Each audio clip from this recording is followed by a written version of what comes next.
The greatest war is between oneself. That's the greatest battlefield ever. Once you master yourself, you can master the universe. You got to go back and face it. That's right. That was the hard part, Right. going back and face your past. You got to face it. Mm-hmm. You got to face it. You got to sit with it. And when you sit with it, it's going to be very, very painful. Like anybody listening right now, it's going to be painful to go address these issues because there's a lot of stuff that we keep. We suppress things. And like you could suppress things for so long till one little thing could cause you to explode or implode. It's a trigger. Mm-hmm. So I had to go back and face a lot of these things. Some things I had to forgive myself for and move forward. I'm not about to sit around for you to come pat me in my ass and all that and tell me it's gonna be okay, Kevin, little Kevin, and that's not what the world gonna do, Kevin. Mm-hmm. So I can't talk about what nobody else going through. I gotta hold myself accountable. Rehab is for quitters. I can't get up there and say, now some people gonna say, that's he said it. No, I take self-accountability. It may sound harsh, but I'm gonna beat myself up so the world can't beat me up. Because the world is a cruel place. It can be a beautiful place if you allow it to be. Once your perspective changes, that's when miracles happen. But I don't need nobody. I don't need to go sit in front of nobody and they tell me, yeah, the first key is admitting you have a problem. I told myself I got a problem. Mm-hmm. I talk to myself. I'm in tune with myself. Mm-hmm. I talk to myself. People may say I'm crazy, but I'm winning. That's how I process things, is talking to myself. When I would walk in the room, I would look for the flaws in everybody in the room and I would expound on those flaws so no one would pay attention to me. Mm-hmm. I was projecting so no one would pay attention to me. Mm-hmm. But when I had my shirt off at the video shoot, everybody looking, they laughing, but it's one of them laughs like, you don't want me to see you laughing. And everybody fell out laughing at me. And I felt like the worst in the world. I was like, so it was anger, it was embarrassment, it was everything. And I couldn't be mad at everybody. And after that, that's what just made me say, you know what? Hey, man, I'm about to get in shape. Mm-hmm. I'm tired of being a fat slob. And then everybody watched when I got on Instagram and I said that prayer, I'm like, God, just make me lose all this weight today, God. I'm tired of being a fat slob. I don't want to be the fat rapper no more. And everybody just followed my progress and my journey since 2018. Once you walk this path, you can't go back if you try it. Like, I wish I could still be turning up. I don't really have any more social associates anymore because I started going to bed early. But at the same time, the rewards and the benefits come from it because I have a greater self-worth now. I love myself more. I can't just say, man, I love myself, but I'm learning to love myself more. I'm learning to love the stranger that was once myself. And it shows, it's reflective in my disposition.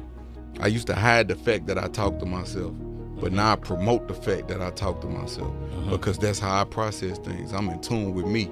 I don't want to understand. I want to develop an understanding, a cultivation of self. So that's why I hold myself accountable. I beat myself up so the world can't. Like, I'm not happy unless I honor the commitments I made to myself. I can't empower others if I'm not empowering myself. Spirituality, the act of breathing, real spirituality, remembering, the remembrance. Because every cell in your body holds memory, every cell. Yes. And when you're not in tune with yourself and you allowing yourself to be distracted, such as even sleeping with the phone in the room, especially women, they don't need to have the phone in the room at all because they're governed by the moon. And it disrupts the melatonin cycles. This when they get their psychic downloads. Yep. This is when they get their downloads, that wisdom that they can impute to me so I can go out and execute it. So it's, it works together. The sun being the strict father, that's the masculine, the mother earth, the feminine energy, the holy divine feminine and the sacred masculinity together as one. Reuniting with my authentic self. I was like so many others in the world, like living in a facade. Showing you what I thought was acceptable, what I thought you wanted to see. The things that people don't like to look at, but I'm gonna tell the truth. I used to think that external things added value, but external things don't add value. Inside is what counts. And we condition like that from poverty-stricken situations because it's like, if I want the girl, I gotta have a car, I gotta have the money to get a girlfriend. We think that things give us happiness, but things don't make us happy. External things don't add value to who we are. It's us being who we are authentically. That's what adds the value. I see you. Yeah. Because I see myself in the picture. See, most people don't know who they are, so they can't see themselves in other people. I see you. Every time I look you in your eyes, I see you. Because I know who I am. I see myself. Yeah. Every time. I used to be that too. Right. Explain. I used to be running from myself. I used to be too hard for myself. I was caught up in ego. The false ego, the competitive nature. Yeah, man. I had to kill my ego. It's uncomfortable. It's very scary. Yes. It's very scary. And my ego is a beautiful thing because it got me to this point. Thank you for getting me to this point. But I don't need you anymore. But it's tricky because the ego really only there to keep us safe. It's only there to keep us safe. But it's tricky because it creeped back in. My sensei said it takes more courage to exhibit vulnerability than it does to be a tough guy. I've been to heaven before, or what people call heaven. The scariest thing in the world. The fear of the Lord is the beginning of wisdom. And gravitational pull, when you're there, it forces your face on the ground. Every head shall bow, every tongue shall confess. When it keep you in a depressed state, you spend more money on entertainment and like that, and external things to make yourself happy. But the only thing that can make you happy is fixing what's internal. No settling. Know what it is when it's a future. It's gonna be undeniable.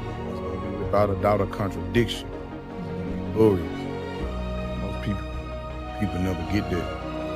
So they get stuck in the lesson. Everything that appears in our life, good or bad, is a great teacher. I look at humble as when you can be a legend and you great, and like when Rudyard Kipling said in that poem, if you could walk amongst kings but not lose the commoner's touch, then you will be a man, my son. You don't think it's important, serious. That's what I look at as being humble. Like, but I'm super humble. I try because all I can do is try my best. So that's what I look at as being humble. Like not bragging and boasting on myself. Yeah. I'm humble. I carry myself in humility. That's why I don't have to have 50 bodyguards, because I know how to stand and greet a man whenever he walk in the room. For me, I like fear because it keep me sharp. It keep me polished. And it's like, it's what's gonna make me push myself to that extra point. If you train hard, then the fight gonna be easy. So I had to get by myself. And one of the biggest things I do, I keep self-inventory. I write down the things that I'm feeling, whatever it is, and I go back and answer them questions. I talk to myself. I used to think I was weird for doing it, then I read that all geniuses talk to themselves. I'm in tune with myself. I can be alone. Is it difficult? It is. A lot of people can't be alone with themselves. They gotta watch TV or play music to keep themselves distracted, because it's a lot of things that we suppress. Anything that happened in my life, good or bad, has been a great teacher to me. So it's about changing the perspective. Go back to that, revisit the situation that hurt you. What did you learn from it? And attach a positive emotion to it. And I notice it sound easier than done, because you got to go back and relive it. You know what I'm saying? But once you go back and you relive it, you realize that this was only gladiator school to train me for the next level.